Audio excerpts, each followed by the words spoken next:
I think, you know what, as we grow as a community, because entrepreneurs are visionaries, they're givers. And some people call entrepreneurs greedy. It's because they don't know any true entrepreneurs. All they know is what they Amen to that. on social media, right? Entrepreneurs are the reason we live in the world we live in. They're the reason that the economy is going to recover and do way better than it was doing before COVID-19. Heroes are an inspiring group of people. Every one of them, from the larger-than-life comic book heroes you see on the big silver screen to the everyday heroes that let us live the privileged lives we do. Every hero has a story to tell. The doctor saving lives at your local hospital, the war veteran down the street who risked his lives for our freedom, the police officers and firefighters who risk their safety to ensure ours. Every hero is special and every story worth telling, but there is one class of heroes that I think is often ignored. The entrepreneur, the creator, the producer, the ones who look at the problems in this world and think to themselves, you know what, I can fix that, I can help people, and I can make a difference. Then they go out and do exactly that by creating a new product or introducing a new service. Some go on to change the world, others make a world of difference to their customers. Welcome to The Hero Show.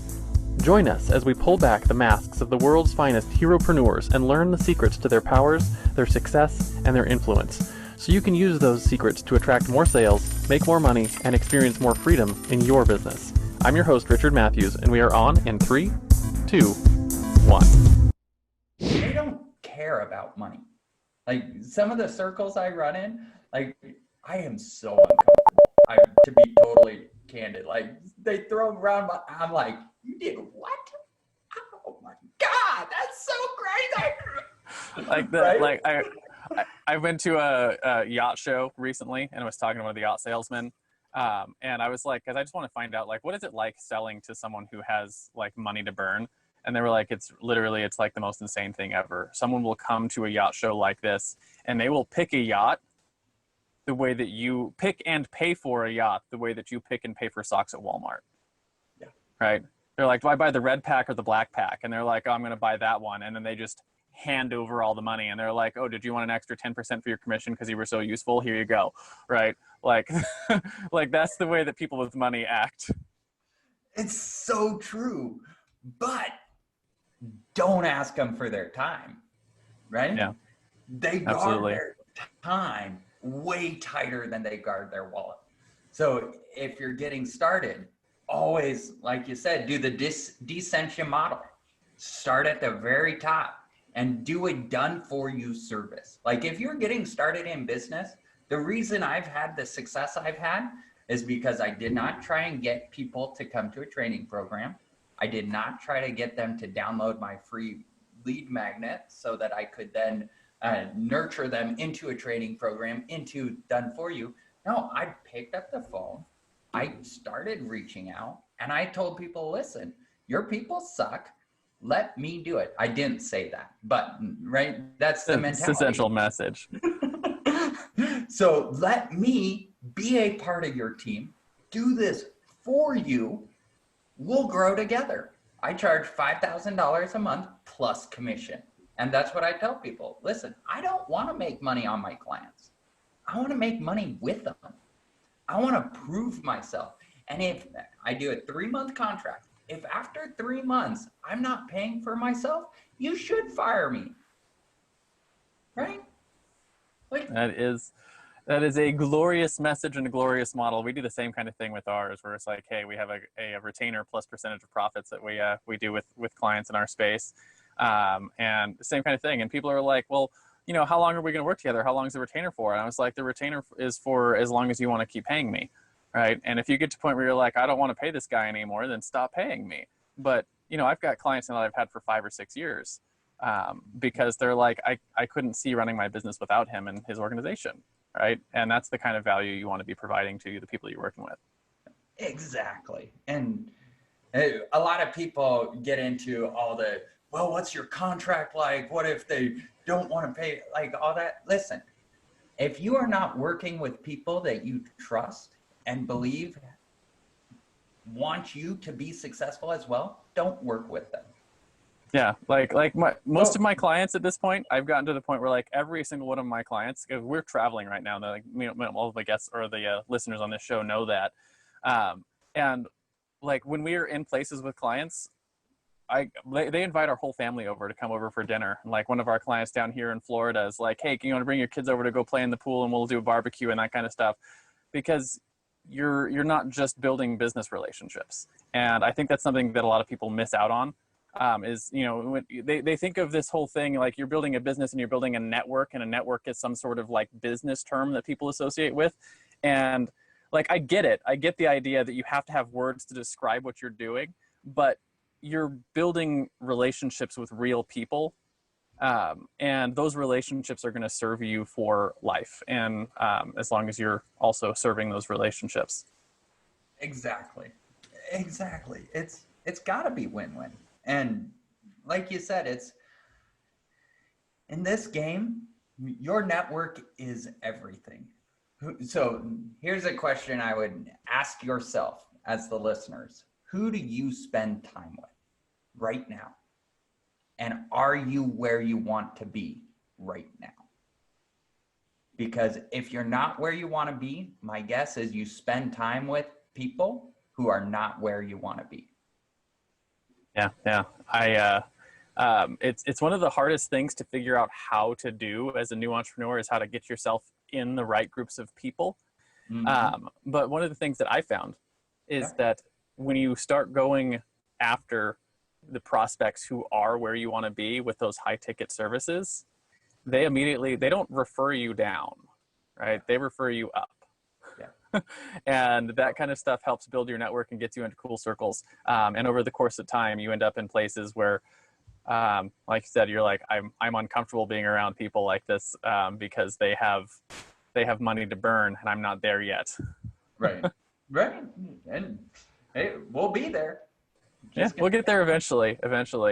Like I'm not quite to the purchase a yacht the way I purchase socks. But I have this, one of my fun little like internal things. I don't share this with a lot of people, but one of my goals in life is to constantly increase the amount of money that I no longer care about. Right. And what I mean by that is, like, when I first got married, when it was like 10 years ago, and it was really kind of a fun thing. Like, we just finished our taxes for this last year. I paid more in taxes this year than I made my first year of marriage. So like over a course of 12 months. So like, that's a cool place to be. But I remember my first year of marriage, if like you go to Walmart and you buy something and it like breaks, it doesn't matter if it was $1 or $10, you're taking it back and returning that damn thing, because that dollar is important. Right? And you've probably been there. We've all been there. You're like, it's important to me that I get this taken care of. And I've been like, one of my goals in life is to up that dollar amount beyond which I don't care. Where like, if it breaks or if it doesn't work, I just toss it in the garbage, right? Like, and just move on with my life. And, moved it from $1 to $10 to $100 to $300 or $400 to $500, or like to the point where like, I can drop $500 on something. And if it doesn't work out the way that I want, I just move on, right? Don't even worry about it. And like, I want to get to the point where, like, if you buy a yacht, it's like a package of socks. You don't like the yacht, you just buy another one, right? Exactly. Who cares if we lost 50% on it? Whatever. Doesn't make a big difference. So I'm not to the yacht stage yet, but I have gotten to the point where like, I will buy things that I'm like, I bought an iPad last year. I was like, I didn't like it, and I gave it to a friend and bought another one, right? And that's $1,000 purchase, right? And that's that's a big difference from where I was 10 years ago. But it comes from, like you mentioned, getting in with people who think differently than you do, and you start seeing the way that they interact with and treat money, and they don't treat money the same way that broke people do. And when you start interacting differently with money, it starts interacting differently with you. It's so true. A great example is, have you ever talked to someone who like bought an online course for $1,000 and they're like, oh my God, those videos were so awful. The quality on that is ridiculous. I want my money back.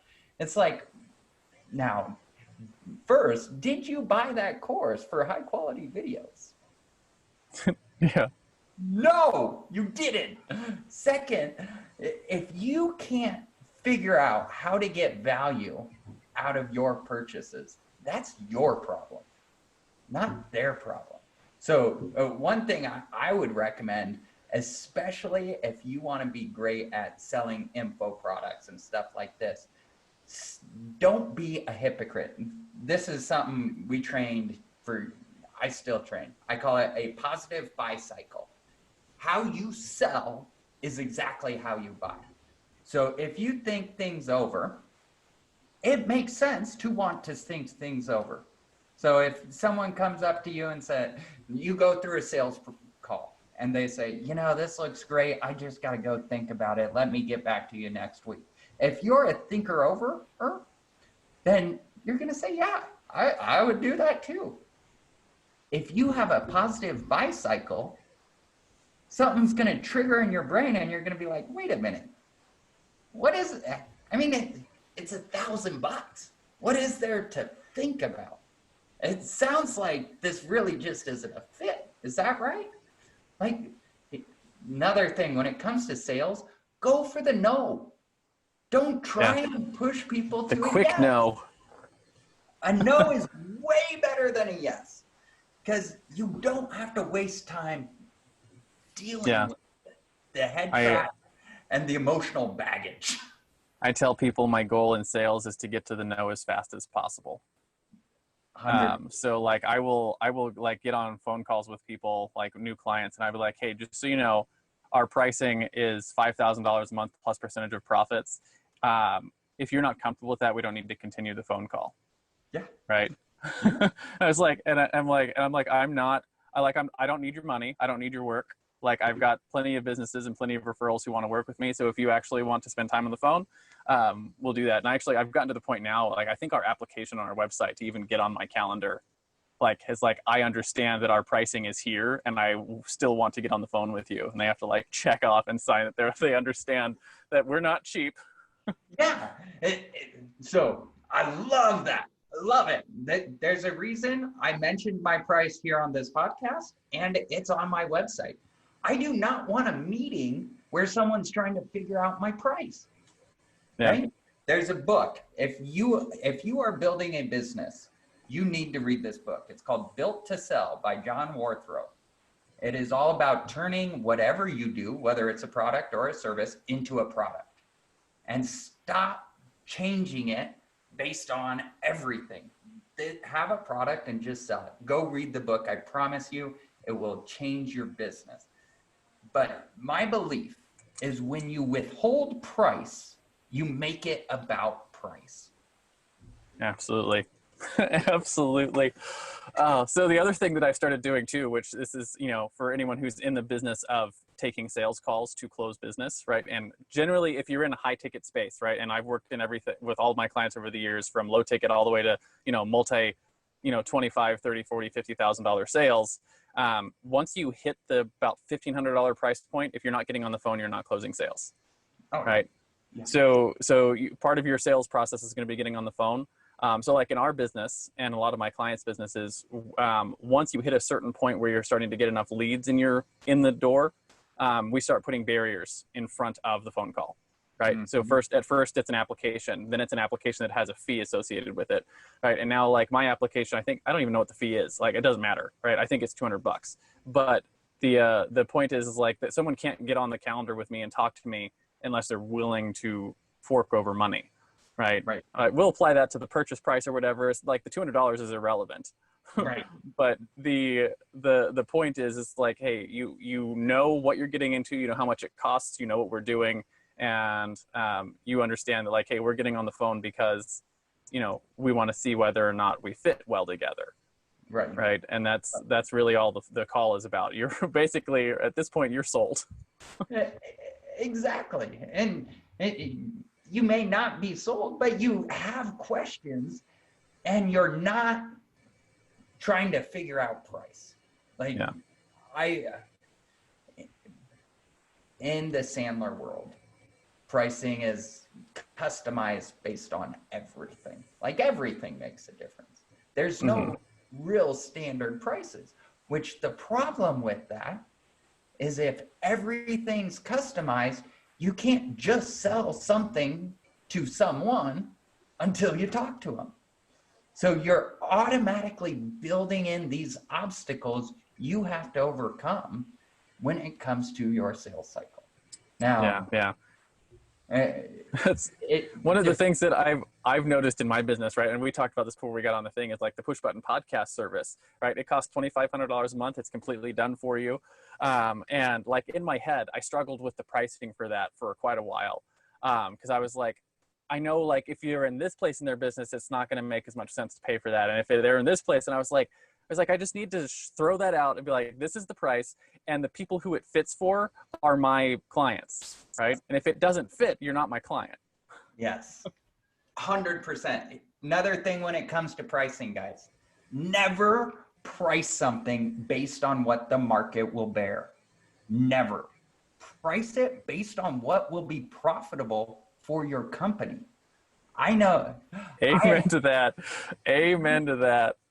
I had this meeting, oh God, it was years ago, with a referral from a friend, really nice guy. We sat down, he created ornaments. He was retired, did like metal casting and stuff like this. This was back when I worked at Sandler. He did all these metal casting. And so I'm sitting down, I'm talking to him, and I'm like, all right, tell me about what you do. And we got into it. We found out for the cost of goods sold, just for like the hard cost, not even the time he's putting into it. Yeah, cost of labor. The cost of labor isn't even included. It's like $20 per ornament.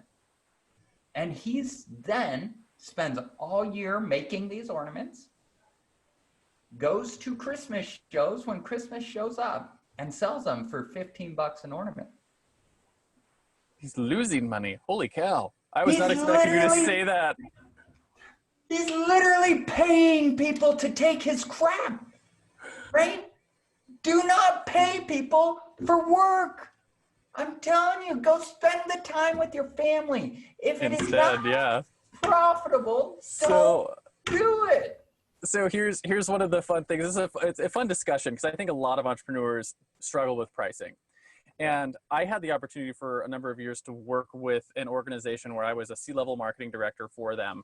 And I reported directly to the president, and I sat on the C-level. All the executives in the team would come together every week, and I got to work with all of them. It was really cool.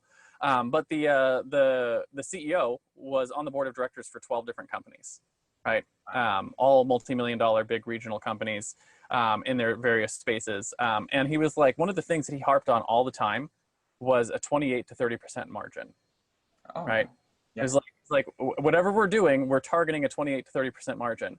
And like he started showing, like I started asking him about that, and like we'd go and have lunch, and he's like, he targets that in all of his businesses. And then I started paying attention. Like if you can call in and listen to like the investor calls for like Apple and Google and all the other things. You know, one of the things that Apple harps on in every single one of their investor calls, their 28 to 30% margin.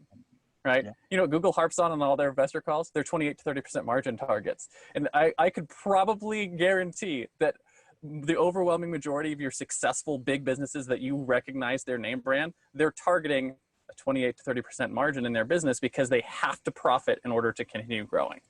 Right. Yes. So there's some exceptions to that. Like, you know, if you look at Solar City, for instance, or Tesla, where you're using investor funds to grow a business, or Amazon, who was using investor funds to grow a business, they were buying market share by sacrificing margin, right? And they're doing that with capital stuff. So that's a different game. We're not talking about that game unless you're venture capital backed, right? But if you remove venture capital backing, you have to profit in your business.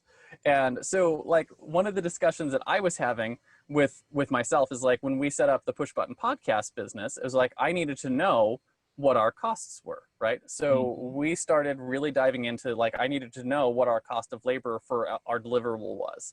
And we got really solid on what our cost of labor for deliverability was. And then we got really solid on what our cost for advertising was going to be. Right. And so we know what our cost of customer acquisition is. Right. And so we've got cost of labor, we got cost of customer acquisition, we have cost of goods sold. You put all those things together, right? And you have, this is what it's going to cost us to do it. I can't sell it for anything less than that. Now, more importantly, if I sell it for only that cost, I'm out of business, right? I can't afford to keep going. So you have to, like, the way that I structured our pricing was like, here's where we are. Where's my add my 30% margin on there, and now I've got our price, right? Mm-hmm. Now, on the other side, as a customer of someone, I only work with businesses who are profitable, right? If my business is going to rely on your service, if you're not making a profit, I don't want to work with you, right? Because you're not going to be there for the long haul, right? Yes. So I want my customers to know that we have our price, and our price means that we're profitable, right? Yeah. And if we're profitable, we will continue to be here to support you, right? So that's how I think about it. And anyways, hopefully that's helpful for our listeners. I love that. And it is so true. This is why you need to charge more. Like, across the board, I would recommend, well, let me say it this way. 9 out of 10 times when I first get on a sales call with someone, after we dove into their business, one of the things I say is, are you comfortable charging more? Yeah. Because you should be. So there's a difference between markup and margin. Yeah. Big difference. We don't have time to get into it now, but 60% markup is more like a 40% margin. And a lot of companies mix that up. So make sure, as you're going through building your company, make sure you're looking at, all right, what is that markup? And what is that margin I'm targeting? Because if you can't service your business, your clients, they shouldn't do business with you. Yeah, yeah. And you have to account for things like, how much does it cost to serve the client? How much does it cost to get a new client, right? Like your cost of customer acquisition and your labor costs. If you're in manufacturing, we did a lot of work in the manufacturing world when I was working at the solar company. You talk about energy cost of goods sold, right? How much your actual energy bill per unit is, right? Yeah. Because that's an important metric that a lot of companies don't know, right? And they don't include it in their margins, and then they undercharge for their products, and they don't understand why they're losing money, right? So it's such a huge thing, and my rule of thumb is, all the big successful companies target a 28 to 30% margin. You should do the same. Figure out what your costs are, charge at least that, enough to make that margin. 100%. Yeah, and if Apple can amass, $1 trillion in cash in their thing on a 28% margin, it'll probably work for you too. Amen, brother. So I want to move on, ask you next question here. What, your superpowers, what is it that you do build or offer this world that really helps solve problems for people? And the way that I've been framing this for our guests lately has been to, if you look at all the things that you're good at, like the skills that you've developed over your lifetime, you probably have one skill that is like the thread that ties all those things together, that empowers the rest of your skills, right? What is that for you? It's a good question. For me, I think it's my attitude. Like, it is my confidence in myself and in the people I meet and work with. One of the things I've consistently gotten reviews just after sales calls of people being like, you know what? Just spending time with you makes me smile. Just being around you makes me more confident in what I'm doing, right? It's infectious. It's infectious. And it's because I was on a sales call yesterday, and the guy said, Justin, you are really quirky, but you own it. And it is so freaking awesome. I have really enjoyed this conversation. And I am quirky. I am myself. And I want you to be yourself too. And that's what I try to empower people to do. Most people just don't have enough faith. They don't have enough belief in them. And here's the thing. If you don't believe in you, why the hell should I? Right? Absolutely.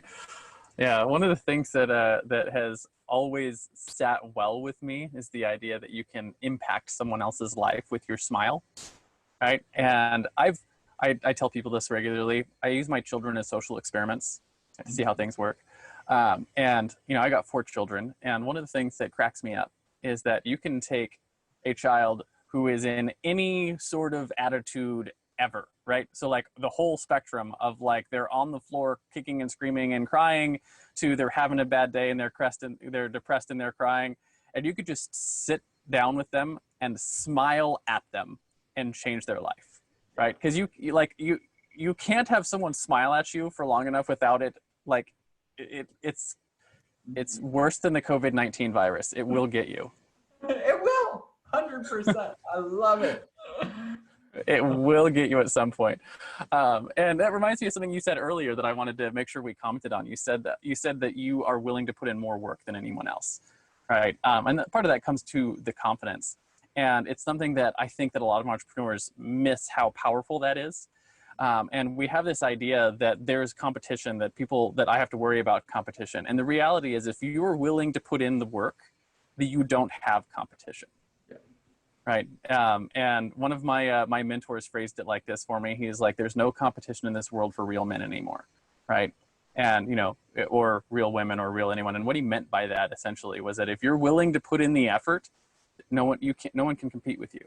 Right. And I've realized that over the course of my own business. And it sounds like you have as well, that you're like, I've realized a long time ago that it doesn't matter what you do. I will beat you at it. Because I know that long after you've dropped to the floor and died, I will continue going, right? Like I don't need to eat, I don't need to sleep, I don't need any of that stuff. I will skid into the grave before I'm, before I'm done. And that kind of attitude, it comes from, having the confidence in your skills and your abilities and that kind of stuff, and keeping a smile on your face. Nobody can compete with you. Nobody. It's the cloud and the silver lining. Like, for example, that business I started that failed epically. One, again, I would never change it for anything, but I am so blessed that it failed because it was all around live events. It's gone now. I'd be doing right now had it succeeded. You'd be starving. Oh, right? It's crazy. So the flip side then of your superpower is your fatal flaw, right? Just like Superman has his kryptonite, something that has held you back in your business or in your career that you've had to work on. So A, what is it? And B, how have you worked on overcoming that so our listeners who suffer from something similar might learn from you? Oh, man. So where my head immediately went to, which is why I'll share it, is I am way too optimistic. Like every half-brained idea I've ever had was $1 million product, and million dollar company overnight. Like that's again my last business, right? I see no way anything can go wrong because it's such a great idea, and then I take action on all these ideas, and then I can't think of a single idea that I've had that I built up in my mind that actually turned into something like what I had built up. So it's that that optimism of, oh my gosh, this is it. At the same time, I feel like that's what drives me is I know it's right there. I know it's right across the corner. So one of the things I've done to overcome my optimism is I have a couple mentors that I work with that I try and always run my ideas past. And I consider them negative Nancy's, but maybe they're just realists. I don't know. So I think my kryptonite, that even as I talk about it, I'm like, that's not bad though. I love that about me. But see, that's the whole point of it. It's the flip side of the coin, right? It's part of the same. It's part of the same skill set. The confidence and the optimism on one side comes with that. It's the double-edged sword, right? Exactly. And my superpower, I tell people, is it's systems and processes. It's like I see things in systems. The flip side of that is that it makes you a perfectionist, right? You're like, I want everything in the system to work. before I ship it. And that's a problem because you never get to the shipping part, right? So it's the flip side of the superpower is the negative part. So, but like I totally get the optimism thing, right? It's not I'm there with you, probably not to the same degree, but like everything that I'm always like, oh, and I remember especially as a younger entrepreneur, I'm like, I have this idea and I'm going to be a millionaire tomorrow. I just know it, right? And like, and you realize at some point that it doesn't matter how good your idea is. If it's going to be $1 million, it very well could be $1 million idea. And in fact, most of them probably could be if you put the work in. The problem is you have to put the work in. And it doesn't matter what it is, there's going to be work. And it's going to take a long time and things are going to go wrong. And you have to be willing to deal with and, you know, all those things. And no matter what you're doing, it's going to cost too, right? It's going to cost time. It's going to cost money, right? There's no free ticket, so to speak. So yeah, once you sort of learn to temper that and you realize like what I've gotten to the point now where like I have a really great idea and I can temper that with like, I know what it's going to take on the other side, right? I know the kind of people and the type of systems that we're going to have to build and the type of money it's going to take to put in on the front end. And you can judge that based on, okay, now, is it still worth it, right? Does it serve the business that we're doing now? Does it take us to the next level? Does it actually help us with our goal or doesn't it? And you have an easier way of making decisions. And as a younger entrepreneur, that's something that like, that's going to come with experience, right? It's not something that there's no shortcut to that. Mm-hmm. It's so true. Yeah. So true. I love it. Great question. So my next question for you is more, you know, sort of like practical in your business, your newest business here. And it's your common enemy and has to do with your clients, right? So if you could remove one thing from your client's life that, you know, if you had your magic wand, you could just tap their business on the head and remove that thing, that they would get better, cheaper, faster, higher degree of results, whatever it is. What's that thing that you're sort of constantly banging your head against the wall with your clients that you wish you could just change? So if I had a magic wand and could do that, it would be consistent lead flow. Like I would magic me out of business. Nice. Like frankly, that's the problem I'm solving. And that's the biggest problem most companies face. And most companies, if you had enough business, enough leads coming in, could consistently grow. They could consistently generate more and more revenue at higher margins and change the world, make it a better place. So that's, and I don't know if, well, is it a new website? Is it a new lead magnet? Is it what magically I would make happen to create that consistent lead flow? But that is, that's what I would wish upon everyone. My enemies and my friends is consistent lead flow. Yeah, figuring out how to get to a consistent lead flow. So other side of that, if the common enemy that you're fighting against is lack of lead flow, your driving force is the other side, right? So just like Spider-Man fights to save New York, or Batman fights to save Gotham, or Google fights to index and categorize all the world's information, what is it that you fight for in your business? What is your mission, so to speak? Yeah, I love it. My mission is to go out there, partner with people who love what they do, love it, don't necessarily love the selling of it. And so my mission is to partner with them because I love sales. Like there is nothing funner than being on a sales call, talking with people. I was on a cold call 2 days ago and I referred another company to them that I was like, oh, you've got to, like, that's fun for me. And there's a lot of people who hear that and they think, Justin, you're insane. Insane. Exactly. So that's what I do. That is that common enemy. It's, you know what? My mission is to come into these organizations that want to make an impact, because competition is the best thing ever because it demands that you're better. It demands that you continually improve. I love competition. Like a rising tide lifts all ships. is why I think, you know what, as we grow as a community, because entrepreneurs are visionaries, they're givers. And some people call entrepreneurs greedy. It's because they don't know any true entrepreneurs. All they know is what they Amen see to that. on social media, right?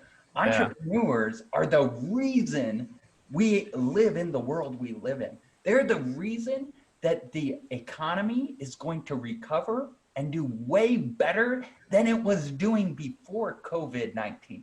Not because of big companies, because big companies move a lot like slugs. They're very slow. They're a pain in the butt. They're ridiculous. But you go out to entrepreneurs, anyone under, let's say, 1,000 employees, they can move like this. They can make quick decisions. They can go out and impact the world at a way higher rate than anyone else. And guess what? I love giving away money. I love donating. I love donating my time, money, energy, anything like that. Because I'm an entrepreneur, I have money to donate. Yeah, I used to. One of the things that always bothered me as a kid, as I grew up in a religious family, and the church, they passed the plate around, and I don't have anything against people putting money in the plate, right? Yeah.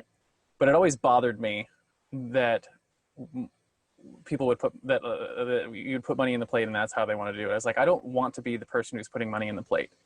I want to be the person who's building the building that everyone's in.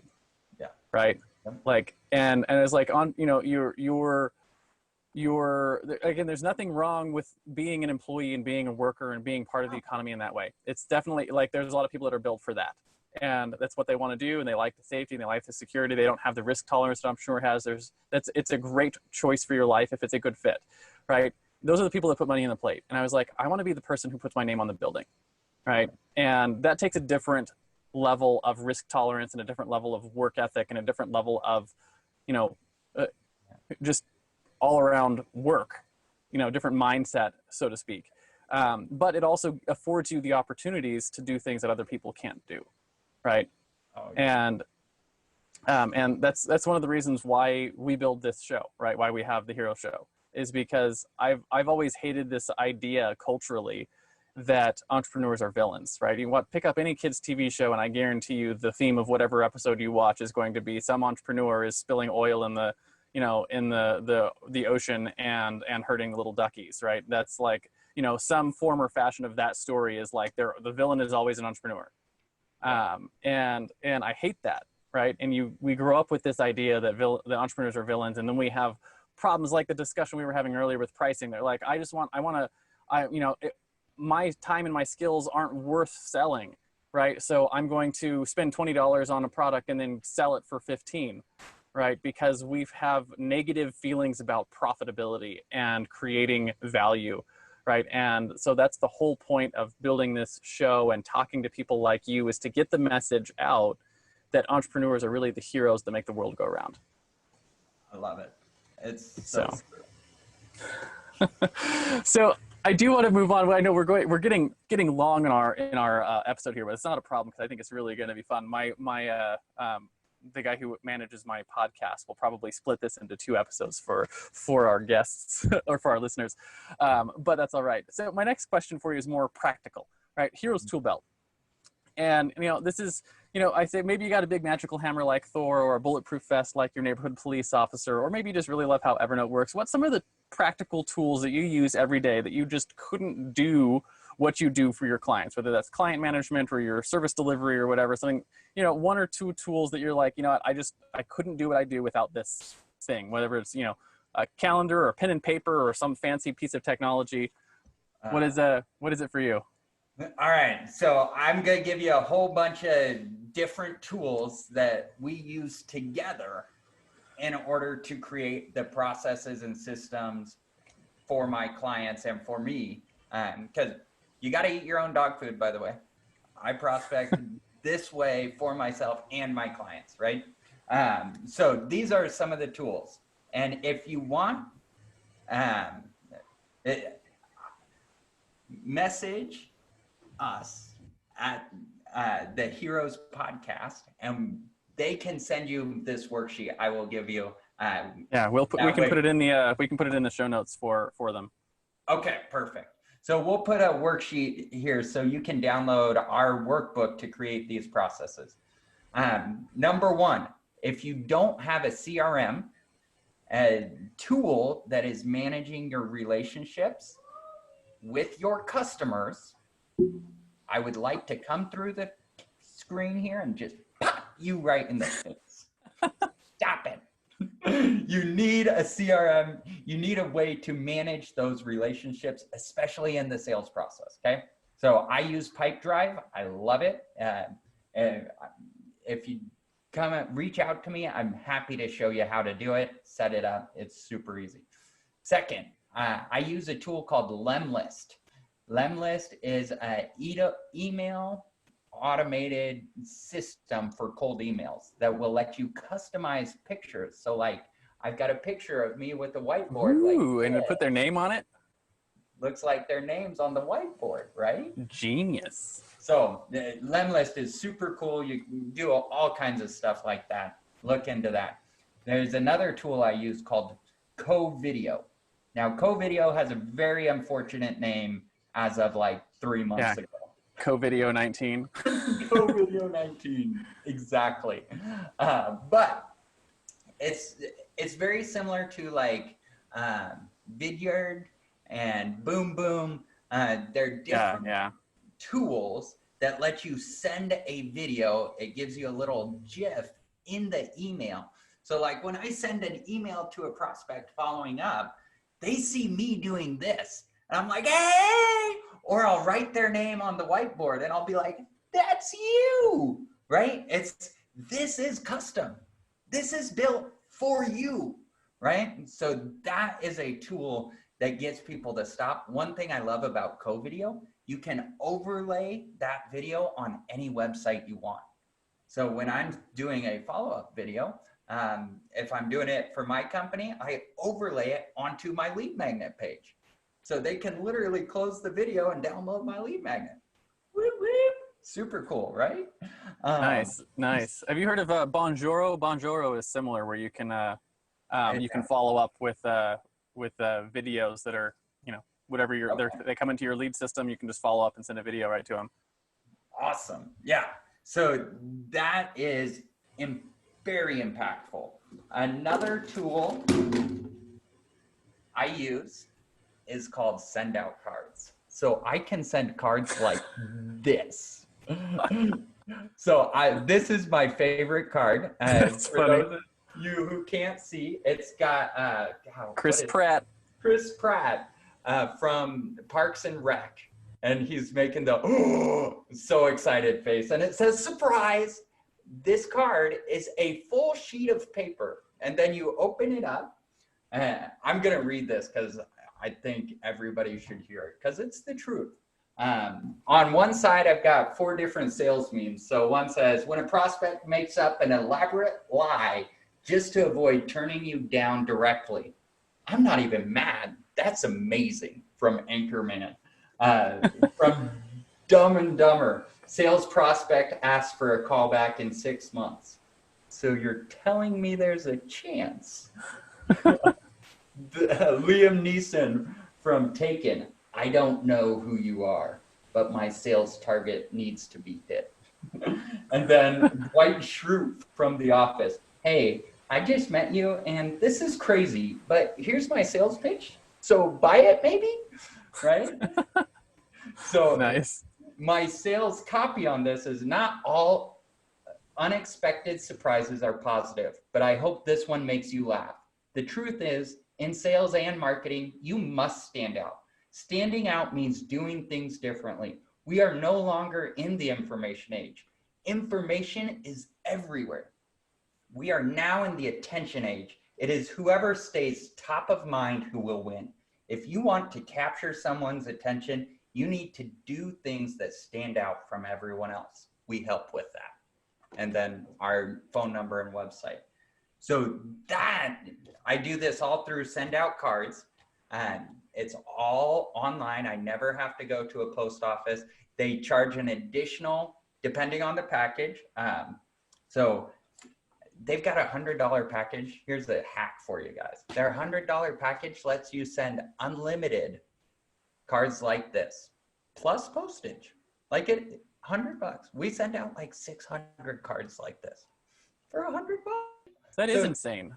It's ridiculously affordable. Now, caveat is you can only send one card to one person at a time. So I have a team member who, we've got our system all automated. So whenever someone, how we do it, in Lemlist, we have a 3-step qualifying campaign. If they open the email and click on links, or if they reply, they go to our follow-up process, which is 15 steps long. And what we're trying to do is see, do these people still work at this company?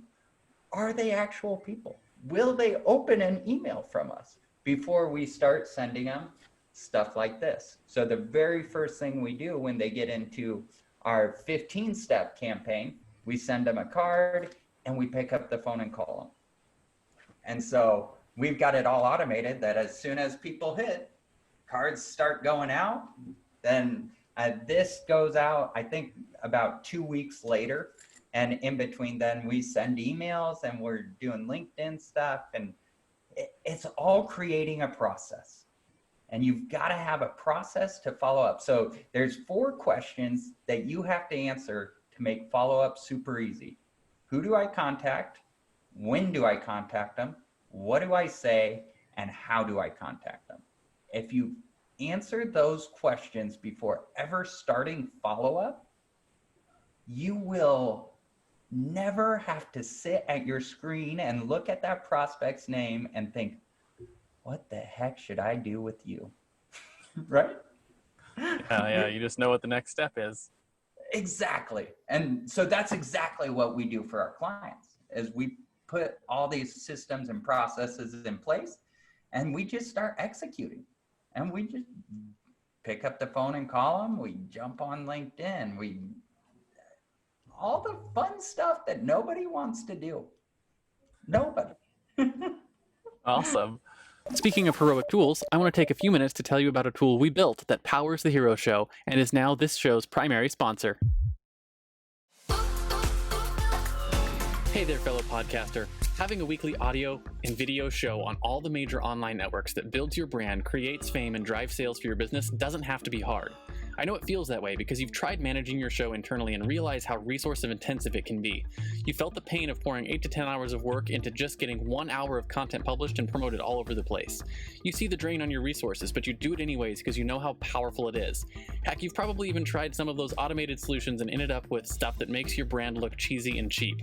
That's not helping grow your business. Don't give up though. The struggle ends now. Introducing Push Button Podcasts, a done-for-you service that will help you get your show out every single week without you lifting a finger after you've pushed that stop record button. We handle everything else: uploading, editing, transcribing, writing, research, graphics, publication, and promotion, all done by real humans who know, understand, and care about your brand almost as much as you do. Empowered by our own proprietary technology, our team will let you get back to doing what you love while we handle the rest. Check us out at pushbuttonpodcast.com/hero for 10% off the lifetime of your service with us, and see the power of having an audio and video podcast growing and driving micro celebrity status and business in your niche without you having to lift more than a finger to push that stop record button. Again, that's pushbuttonpodcast.com/hero. See you there. You're listening to The Hero Show, unlocking the power of influence and success. So I got a couple more questions for you, then we're all done. Next question, your own personal heroes, right? Just like Frodo had Gandalf, or Luke had Obi-Wan, or Robert Kiyosaki had his rich dad. Who are some of your own heroes? Were they real-life mentors, speakers or authors, peers who were maybe a couple years ahead of you? And how important were they to what you've accomplished so far in your business? I am who I am and where I am because of the people who have spoken to my life. 100%. My parents, but that's kind of cliche, right? So you'd be surprised how many people say it's their parents. Yeah, I bet. My parents have been huge. They in both good and bad ways. I'm not saying they're perfect by any stretch of the imagination, but they have taught me so much. Tony Robbins I am a huge Tony Robbins fan. He helped me unlock who I The power am. within. The power within. Yes, exactly. If you haven't been to UPW, you must go. I'm telling you, it will change your life. Tony Robbins, I followed Russell Brunson and learned a ton from him. There's a guy by the name of Nicholas Barely. He's he's a newer influencer. That's a nice way to put it. A newer influencer, super good at what he does. Really nice guy. I've really enjoyed working with him. I'm in his mastermind currently. John Warthrow. I'm telling you, that book changed my life. Built to Sell. Which book was that? Built to Sell. Okay. Built yeah, we'll to make sure Sell. we get a link to that on the show notes for people. Incredibly impactful. So, Built to Sell. Another one is Oren Klaff. He teaches how to pitch, how to build pitch decks and stuff like that. Very impactful. My kids have been, like you said, it's training ground, right? And yeah, they have been the greatest thing when it comes to learning. If you want to get great at storytelling, here's a hack. Read your kids' stories every night, right? Just read stories to them, and don't read it like a story. You've got to read it like a movie. Oh my gosh. And then we love the Tickle Monster story. So I've got 7, 5, and 3. My favorite book to read with the kids is the There's a Monster at the End of This Book. Have you read that one? I haven't. I'll have to get it. It's got Grover the Tickle Monster, and like each page of the book is like, it's like, I heard there's a monster at the end of this book, and like, so it's like, don't turn the page. So like you as the reader, you don't turn the page. The kids have to turn the page, and like each page is like, oh, he's gonna tie the pages together, and then you tie the pages like, oh, you're strong, and then it's like they build a brick wall so you can't turn the page, and they turn the page, and it's hilarious because like you're reading like Grover, and Grover is just getting more and more distressed as the book goes on. So like I have quite the good time reading that book with my children, and go full thespian on them. That is awesome. So my kids, huge impact, but the most impactful person in my entire life has been my wife. Like the amount of support, she's incredibly smart.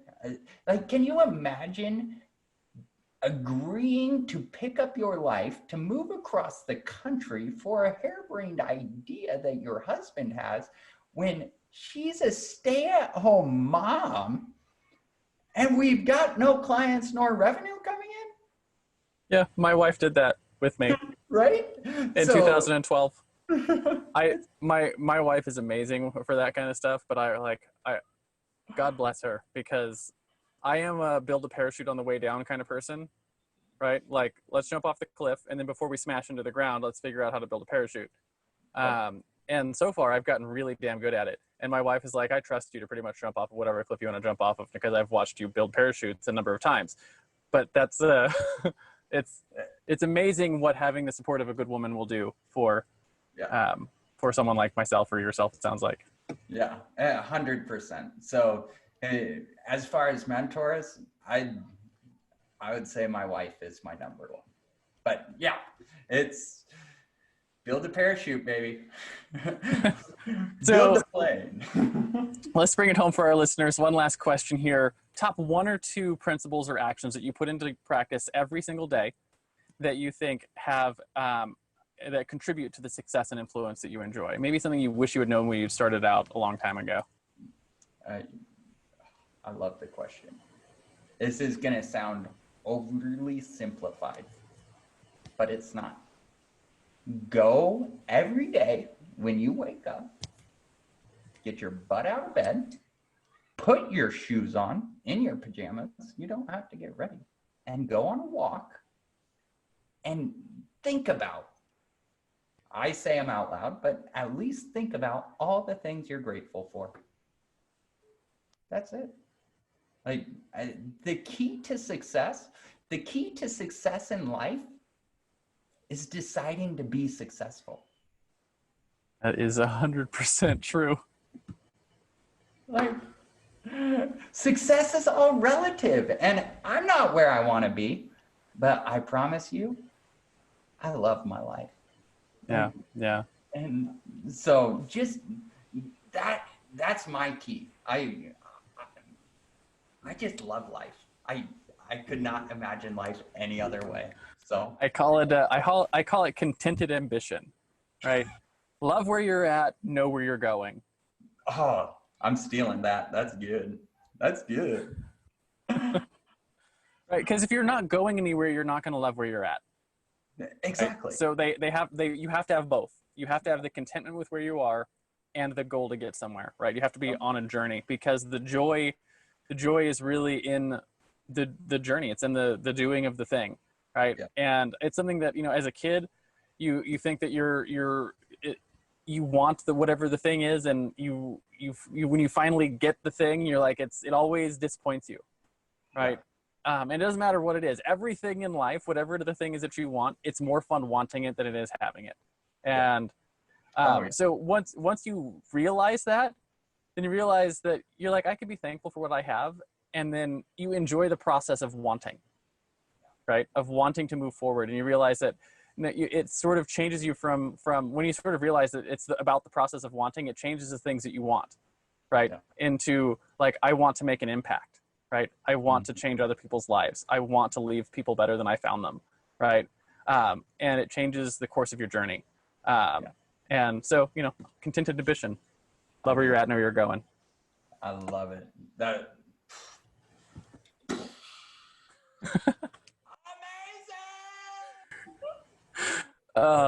so that basically wraps up the interview. I do have a couple of small things we do right here at the end. One of them is really simple. I call it the Heroes Challenge, and it's basically this. We do this on every show, and it's, do you have someone in your life or in your network that you think has a cool entrepreneurial story? Who are they? First names are fine. And why do you think they should come share their story here on The Hero Show? I know a lot. So you have to go with your gut. Like, who is the first one that popped into your head, whether or not you think they would come on the show? First person that popped in my head is one of my clients' good friend named Gerald Nelson, who runs Kitech Automation. And I think he'd be a great guest. And I'd be happy to make the introduction if you would like it. I would love it. I would love it. We have not yet had anyone in the manufacturing space on our show yet. So that's it is an untapped, world of knowledge we don't have in our library of Hero Show entrepreneurs. Awesome. I'll make it That's happen. one of my goals with the show is to get someone in every space that's ever happened on the we'll see how that goes over the course of time. But we'll see.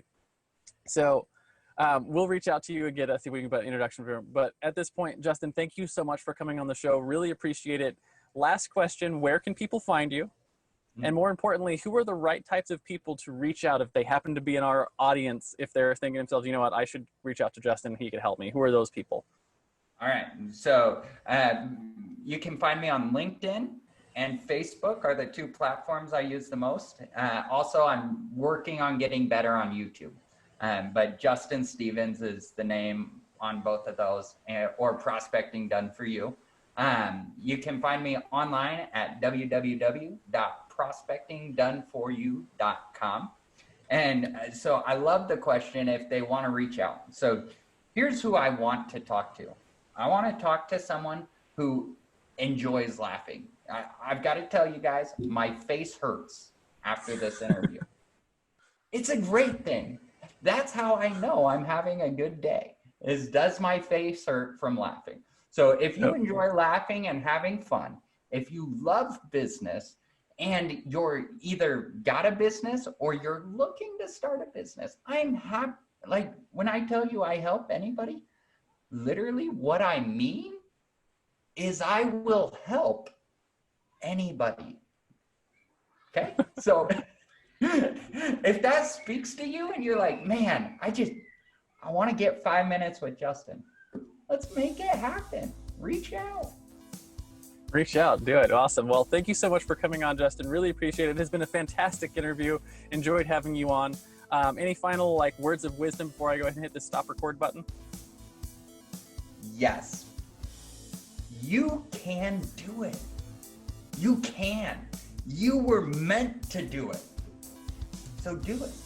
Stop listening to that negative Nancy inside your head that says, I'm not good enough. Because I promise you they're wrong. I love you guys. Thank you. I completely agree.